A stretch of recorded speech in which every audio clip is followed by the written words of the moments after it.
जय जोहार, नमस्कार संगवारी हो। स्वागत है आप सभी का दैनिक छत्तीसगढ़ चैनल पर। दोस्तों, छत्तीसगढ़ प्रदेश की आज की जो भी महत्वपूर्ण खबरें सामने आ रही है, जो आपको जानना बेहद जरूरी होता है, इन्हीं सभी बड़ी खबरों के बारे में हम आपको विस्तार से बताने वाले हैं। सबसे पहली बड़ी खबर से शुरुआत करें, जहां पर इस वक्त की सबसे बड़ी खबर आ रही है। छत्तीसगढ़ में महामारी की वजह से 28 में से 11 जिलों में लॉकडाउन पूरी तरीके से संपूर्ण लॉकडाउन, टोटल लॉकडाउन किया जा चुका है। धमतरी में आज से 26 अप्रैल तक लॉकडाउन रहने वाला है। इसके अलावा रायगढ़ जिले की बात करें तो 14 अप्रैल से लेकर के 22 अप्रैल तक संपूर्ण लॉकडाउन लागू होने वाला है। छत्तीसगढ़ में महामारी की दूसरी लहर ने लगभग संपूर्ण जो यहाँ पर बड़े बड़े शहर हैं, इनको अपनी चपेट में लिया है, जिसकी वजह से लॉकडाउन का दौर वापस आ गया है। रायपुर, दुर्ग, राजनांदगांव, बालोद, बेमेतरा, जसपुर, कोरिया, बलौदाबाजार, कोरबा के बाद अब धमतरी और रायगढ़ में भी लॉकडाउन का ऐलान कर दिया गया है। धमतरी में रविवार 11 अप्रैल को रात 12 बजे से लेकर के 26 अप्रैल की रात 12 बजे तक सब कुछ बंद रहेगा। रायगढ़ की बात करें तो 14 अप्रैल सुबह 6 बजे से लेकर के 22 अप्रैल की रात 12 बजे तक सब कुछ लॉकडाउन रहने वाला है। 28 जिलों वाले छत्तीसगढ़ में अब तक 11 जिलों को लॉकडाउन का ऐलान यहाँ पर किया जा चुका है। बात करें दुर्ग जिले की, तो यहाँ पर सबसे पहले 6 अप्रैल से यहाँ पर सब कुछ लॉक चल रहा है। आने वाले दिनों में कौन कौन से जिले हैं जो यहाँ पर इस लॉकडाउन की चपेट में आएंगे, ये हम आपको अपडेट करते रहेंगे।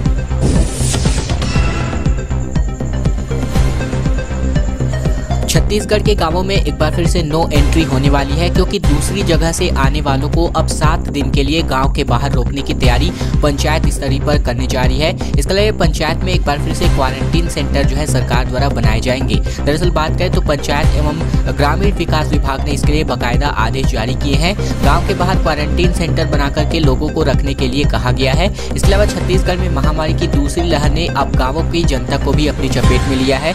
वजह यह है कि बड़ी संख्या में गाँवों में कंटेनमेंट जोन बने हैं। अब सरकार बाहर से आने वाले, यानी कि बाहर से गांव आने वाले लोगों को सीधे घर जाने से रोकने की तैयारी में है, जैसा कि पिछली बार किया गया था। इसके लिए गांव के बाहर क्वारंटीन सेंटर बनाने के आदेश जारी किए गए हैं। बताया जा रहा है कि अगले कुछ दिनों में प्रत्येक गांव में क्वारंटीन सेंटर की व्यवस्था जो है सरकार द्वारा करी जानी है। बात करते हैं छत्तीसगढ़ बोर्ड की परीक्षाओं के बारे में, जहां पर 10वीं की बोर्ड परीक्षाएं स्थगित करी जा चुकी हैं। इसके अलावा अब 10वीं के बाद 12वीं की बोर्ड परीक्षाएं भी स्थगित हो सकती हैं। इसके लिए लेटेस्ट अपडेट हम आपके लिए लेकर हाजिर हो चुके हैं। महामारी के बढ़ते संक्रमण को देखते हुए छत्तीसगढ़ माध्यमिक शिक्षा मंडल ने 10वीं बोर्ड की परीक्षाओं को स्थगित कर दिया है। 15 अप्रैल से प्रारंभ होने वाली परीक्षा में करीब 8.5 लाख परीक्षार्थी शामिल होने वाले थे। छत्तीसगढ़ माध्यमिक शिक्षा मंडल ने बोर्ड एग्जाम 2021 के लिए करीब सारी तैयारियां पूरी कर रखी थी। इसके अलावा बात ये भी सामने आई है कि 10वीं की प्रायोगिक परीक्षाएं जो है संपन्न हो चुकी है।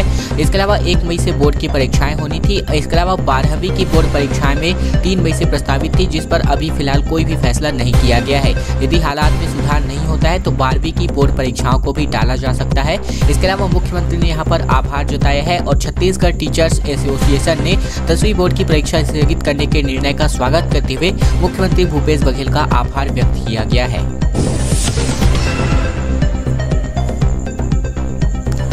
बेरोजगार युवक और युवतियों के लिए बहुत अच्छी खबर निकलकर सामने आ रही है। महामारी से जंग में नई भर्ती जो है सरकार द्वारा करी जानी है। छत्तीसगढ़ में 4143 पदों पर नई संविदा भर्ती को मंजूरी मिल चुकी है। 3 महीने की संविदा पर यहाँ पर डॉक्टरों और नर्सों और टेक्नीशियनों की यहाँ पर नियुक्ति होने वाली है। दरअसल छत्तीसगढ़ में महामारी संक्रमण के भयावह होते चले जाने के बाद स्वास्थ्य विभाग में मानव संसाधन की अपार कमी हो गई है। ऐसे में सरकार महामारी के खिलाफ जंग में अंशकालिक भर्ती करने जा रही है, यानी कि कॉन्ट्रैक्ट के आधार पर यहाँ पर भर्ती जो है सरकार करने जा रही है। परिवार एवं स्वास्थ्य कल्याण विभाग ने प्रदेश भर में 4143 विभिन्न पदों पर संविदा भर्ती की मंजूरी दे दी है। बताया गया कि स्वास्थ्य सेवाओं के संचालक ने पिछले महीने की लगभग 23 तारीख को 1625 पदों पर संविदा भर्ती के लिए अनुमति मांगा था। उसके बाद स्थितियां बदतर होने पर यहाँ पर पदों की मांग को बढ़ा दी गई थी। आज यहाँ पर बात करें तो स्वास्थ्य एवं परिवार कल्याण विभाग के अपर मुख्य सचिव जो कि राजेंद्र सिंह गौर है, इन्होंने पिछली मांग के 1625 पदों को कुल मिलाकर के 4143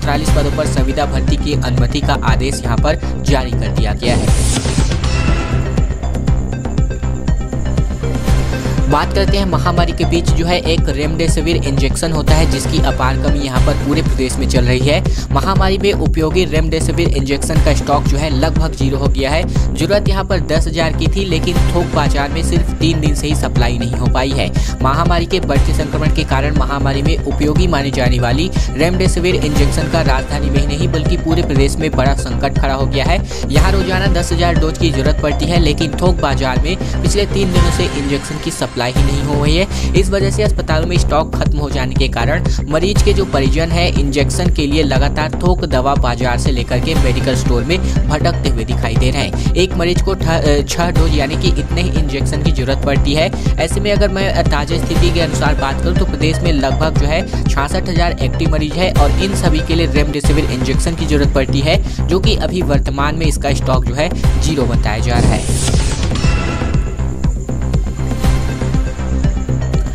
अब बात कर लेते हैं निजी अस्पतालों में भर्ती महामारी मरीजों का अब जो है आयुष्मान कार्ड से इलाज संभव होने वाला है। सरगुजा जिले के बाद अब रायपुर जिले में भी यह जो नई व्यवस्था है लागू की जा चुकी है। इससे पहले मैं आपको बता दूं कि आयुष्मान कार्ड योजना अंतर्गत इस जो महामारी है यानी कि जो कोरोना जो अभी फिलहाल संक्रमण चल रहा है इसको कवर नहीं किया जाता था, लेकिन अब ये जो सुविधाएं हैं धीरे धीरे विस्तार होने जा रही है। सरगुजा जिले के बाद अब रायपुर जिले में भी यह सुविधा मिलने वाली है। छत्तीसगढ़ में बढ़ते संक्रमण और इससे निजी अस्पतालों में भर्ती मरीजों पर पड़ने वाले आर्थिक बोझ को कम करने के लिए सरकार ने बड़ा फैसला किया है। प्रदेश के चिन्हित लगभग 81 निजी अस्पतालों में यहां पर महामारी मरीजों का डॉक्टर खूबचंद बघेल स्वास्थ्य सहायता योजना एवं आयुष्मान योजना के तहत अनुबंधित कर दिया गया है, जो कि यहां पर निर्धारित इनकी जो एक तरफ ही आप समझ सकते हैं पैकेज है, इस पर जो इलाज है यहाँ पर संभव हो सकेगा। स्वास्थ्य मंत्री टी.एस. सिंहदेव ने आयुष्मान योजना से इलाज की पुष्टि करते हुए कहा है कि इससे संबंधित तमाम गाइडलाइन वेबसाइट पर अपलोड कर दी गई है, जहाँ पर आप जो है इसका लाभ ले सकते हैं।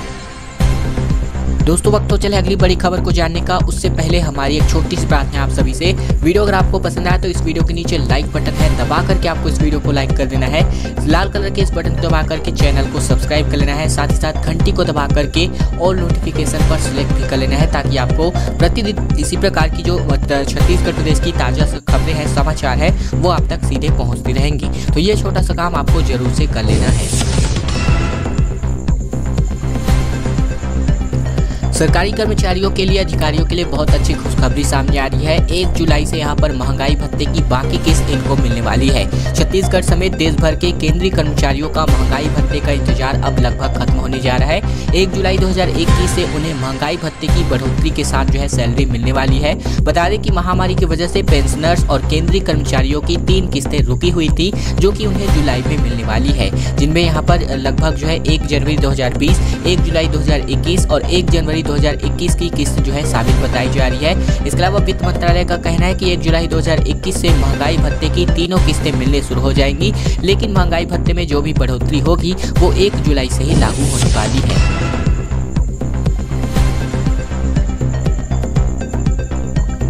बात करते हैं बोर्ड परीक्षाओं के ही बारे में, जहां पर आज और कल में जो है प्रश्न पत्र जो है बंटने वाले हैं। केंद्राध्यक्ष जो है थानों में ले जाकर के इनको जमा करा सकते हैं। परीक्षा की तय तारीख के आगे दिन ही यहाँ पर जो है इसको निकाला जा सकता है। दरअसल बात करें तो महामारी संक्रमण के बढ़ते संक्रमण और लॉकडाउन की वजह से भले ही 10वीं की परीक्षाएं स्थगित कर दी गई हो, लेकिन प्रश्न पत्रों का वितरण 10 और 11 अप्रैल को यहाँ पर कर दिया गया है, यानी कि लगभग किया जा रहा है। केंद्राध्यक्षों को इसके लिए मल्टीपर्पज स्कूल बुलाया गया था। वे यहाँ से जो है प्रश्न पत्र लेंगे और उनका जो है स्कूल जिस थाने में या फिर चौकी के अंतर्गत आता है वहां उसको ले जाकर के जमा करने वाले हैं। वहां से प्रश्न पत्र जो है परीक्षा के महज 1 दिन पहले जो है ठीक 1 दिन 1 से 1.5 घंटे पहले ही निकाले जा सकेंगे। केंद्राध्यक्ष की सुविधा को देखते हुए उन्हें इस बार जो है हर बार की तरह इस बार भी टोकन दिया जाएगा और बीजक के हिसाब से यहाँ पर प्रश्न पत्र दिए जाएंगे। छात्र छात्राओं की संख्या वाले बीजक के आधार पर जो है प्रश्न पत्र दिए जाएंगे।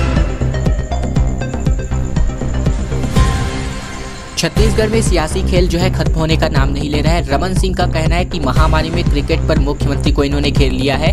कांग्रेसी बोली कि आप भी तो बिना मास्क के बल्ले चला रहे थे। दरअसल बात करें तो महामारी के चलते जो है इस महामारी के कहर के बीच छत्तीसगढ़ की राजनीति में आरोपों का जो खेल है तेज हो गया है। पूर्व मुख्यमंत्री डॉक्टर रमन सिंह ने सोशल मीडिया पर मुख्यमंत्री भूपेश बघेल की स्टेडियम में मैच देखते हुए एक तस्वीर जो है पोस्ट करी है। पोस्ट करके इस स्थिति की भयावहता के लिए उन्हें जो है जिम्मेदार ठहराया गया है।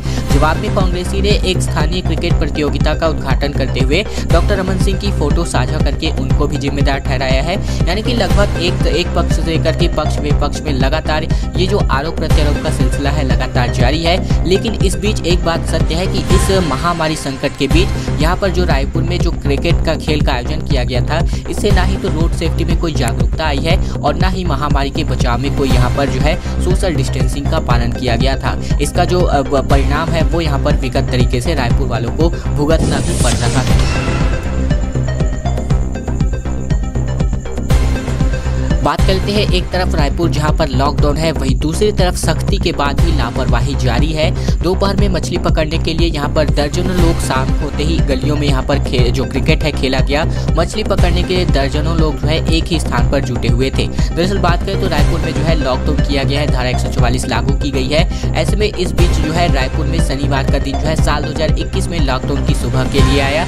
दिन भर सड़कों पर पुलिस का पहरा रहा, मगर कुछ इलाकों के लिए लॉकडाउन के बाद भी लापरवाही जारी की गई। गुड़ियारी इलाके के कुकरी तालाब के बारे में बात करें, जहां पर लोग जो है बेहद बड़ी संख्या में जो है लोग जुट गए। यहां पर सभी मछली पकड़ने के लिए जो है मौजूद थे। माहौल बिगड़ता देख किसी ने पुलिस को बुला लिया और इसके बाद जो है भीड़ को हटाया गया। पता चला कि तालाब का पानी निकाल करके नगर निगम की टीम इन्हें गहरा करने का काम कर रही थी। इस वजह से कीचड़ में फंसी मछलियों का निकालने के लिए जो मोहल्ले के लोग हैं आपस में जुट गए थे, जिन्हें पुलिस ने खदेड़ करके भगा दिया। और अब बात करते हैं जोगी एम्बुलेंस सर्विस के बारे में, जहां पर महामारी मरीजों के को लेकर के पेंड्रस लेकर के रायपुर तक यहां पर पूर्व सीएम की गाड़ी जो है चक्कर काट रही है। सरकार को यहां पर इनको जो है ये जो जोगी एम्बुलेंस है इसको सौंप दी गई थी, लेकिन वहां पर इसका सदुपयोग नहीं हो पाया, तो यहां पर इस एम्बुलेंस को एनजीओ को जो है सौंप दिया गया है। दरअसल बात करें तो अजीत जोगी के नहीं रहने के बाद जो है यह एम्बुलेंस नुमा गाड़ी जो है खाली पड़ गई थी। जनता कांग्रेस अध्यक्ष डॉक्टर रेणु जोगी का कहना है कि लोगों के काम ये जो एम्बुलेंस है ये यहाँ पर आ रही है। छत्तीसगढ़ के दिवंगत पूर्व मुख्यमंत्री अजीत जोगी की एक गाड़ी अब महामारी मरीजों को यहां पर पेंड्रस लेकर के रायपुर तक पहुंचा रही है। इनका संचालन पेंड्रा के एक गैर सरकारी संगठन एनजीओ के जरिए किया जाता है। विशेष रूप से अजीत जोगी की सुविधाओं को ध्यान में रख करके इस वाहन को तैयार किया गया था, जबकि यह गाड़ी जो है उनके निधन के बाद से खाली हो गई थी, जिन्हें अब जनता के काम में जो है लगा दिया गया है, जो कि अभी वर्तमान में बहुत अच्छे ढंग से काम कर रही है। और हम अंत में बात करते हैं महामारी के ताजा आंकड़ों के बारे में, जहां पर महामारी का कहर लगातार जारी है। दुर्ग जिले में ना तो यहां पर संक्रमण थम ही रहा है और ना ही मौतों का आंकड़ा थम रहा है। पिछले 7 दिनों के बारे में बात करें तो ताबड़तोड़ 10,441 संक्रमित मरीज मिले हैं। 81 लोगों की मौत भी बीते जो 7 दिन के दौरान है ये यहाँ पर बताई जा रही है। दरअसल छत्तीसगढ़ के दुर्ग जिले में टोटल लॉकडाउन लगा हुआ है, बावजूद इसके महामारी संक्रमण लगातार बढ़ता ही जा रहा है। वहीं मौतों का आंकड़ा भी लगातार तेजी से बढ़ता जा रहा है। दुर्ग में यहाँ पर महामारी का तांडव लगातार जारी है। शुक्रवार रात यहां पर 1786 नए मरीज मिले थे। इसके अलावा मरीजों की संख्या जो है इसके बाद से 51,000 के पार हो गई थी। लॉकडाउन के चौथे दिन सर्वाधिक 21 लोगों की मौत जो है महामारी की वजह से हुई है। इसके अलावा जिले में अगर मैं संक्रमण की स्थिति की बात करूं तो बीते 7 दिनों के अंदर जो है 10,741 लोग जो है संक्रमित बताए जा रहे हैं। तो ये जो है लगातार जो आंकड़े हैं वो यहाँ पर भयावह होते जा रहे हैं। दोस्तों आज की खबरों का सिलसिला यहीं तक का था। वीडियो अगर आपको पसंद आया तो इस वीडियो को लाइक कर देना है, चैनल को सब्सक्राइब भी कर लेना है, वही घंटी को दबा करके और नोटिफिकेशन को इनेबल भी कर लेना है। दोस्तों आपको फायदा ये होगा कि हम जो भी वीडियो प्रतिदिन अपलोड करते हैं छत्तीसगढ़ प्रदेश की समाचार की, वो सबसे पहले आप तक पहुंचती रहेंगी। तो ये छोटा सा काम